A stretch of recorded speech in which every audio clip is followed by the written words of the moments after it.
Delta 29, please respond. Delta, what's the problem? Please respond. Over. सीमा गवित और रेणुका शिंदे, इन दोनों बहनों की कहानी शुरू होती है उनकी माँ अंजना बाई से। जब रेणुका का जन्म हुआ उस समय अंजना बाई को उसके पति ने छोड़ दिया। उसके कुछ ही समय बाद अंजना बाई एक मास्टरमाइंड क्रिमिनल बन गई थी। उसके नाम पर चोरी के 125 से भी ज़्यादा केसेस दर्ज थे। उसने भारत की कई स्टेट्स में काफ़ी चोरियां की थी। कुछ ही समय बाद उसने दूसरी शादी कर ली थी एक रिटायर्ड सोल्जर से जिसका नाम मोहन गवित था। मगर कुछ समय बाद उसने भी अंजना बाई की हरकतें देखी और उसको छोड़ दिया। जब अंजना के दूसरे पति मोहन ने उसे छोड़ा तो इस धोखे को अंजना बर्दाश्त नहीं कर पा रही थी और वो लगातार प्लान्स बना रही थी कि कैसे वो मोहन को नुकसान पहुंचा सकती है।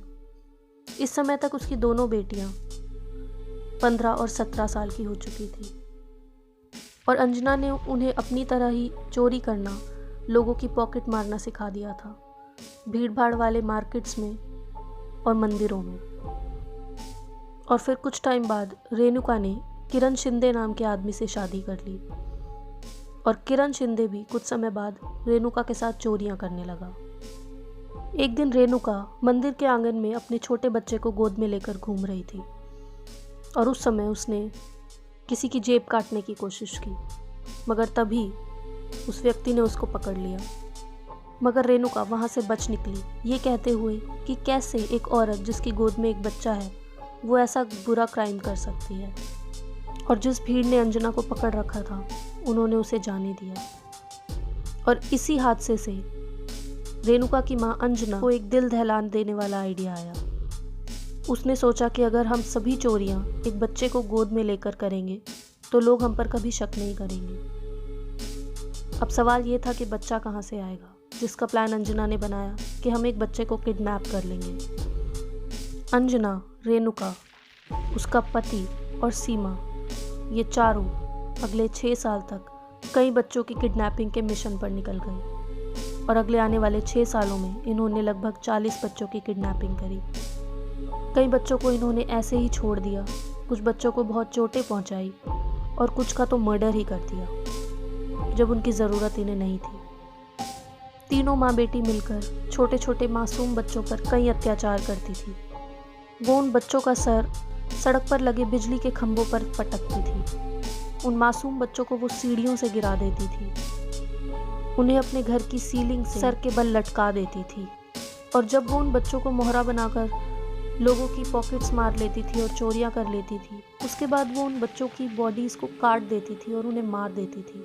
छोटे छोटे बच्चों के शरीर को टुकड़ों में काटने के बाद वो उन टुकड़ों को अपने एक बैग में रख लेती थी, मूवीज़ देखती थी, भेलपूरी खाती थी और अपनी शाम को एंजॉय करती थी। ये दोनों बहनें और उनकी माँ बहुत ही ज़्यादा दिखने में एक आम औरतों जैसी थी, मिडिल क्लास थी और सबको देखकर लगता था कि जैसे ही अपना रूटीन वर्क कर रही हैं। इनको देखकर कोई नहीं कह सकता था कि ये डेंजरस है या फिर ये आगे जो भी करने वाली है वो प्रिडिक्ट करना बहुत मुश्किल है, क्योंकि ये भीड़ का एक हिस्सा ही लगती थी। इन तीनों माँ बेटी के पाप की ये जर्नी जल्द ही ख़त्म होने वाली थी।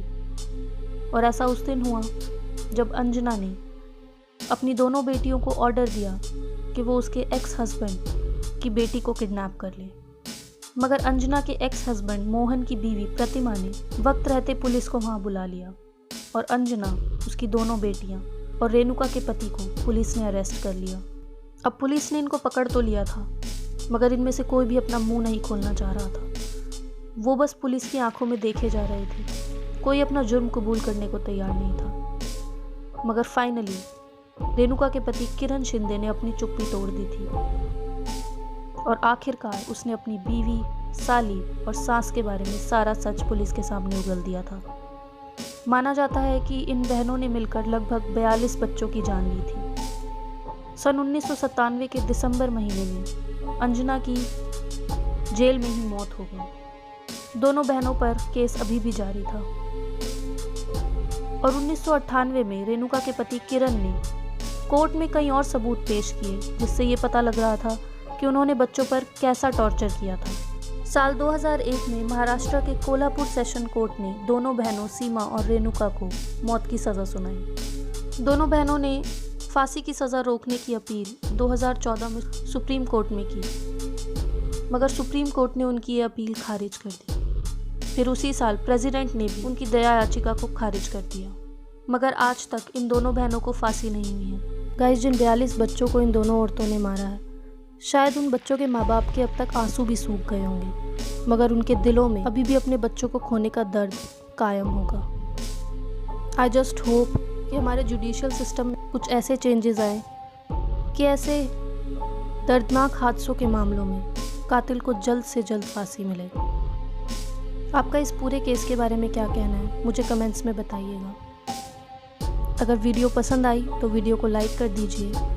अगर आपको ऐसी ही क्राइम वीडियोस पसंद है तो मेरे चैनल को सब्सक्राइब कर दीजिए। मैं मिलूंगी आपसे अपनी अगली वीडियो में एक नई क्राइम स्टोरी के साथ। Until then, signing of.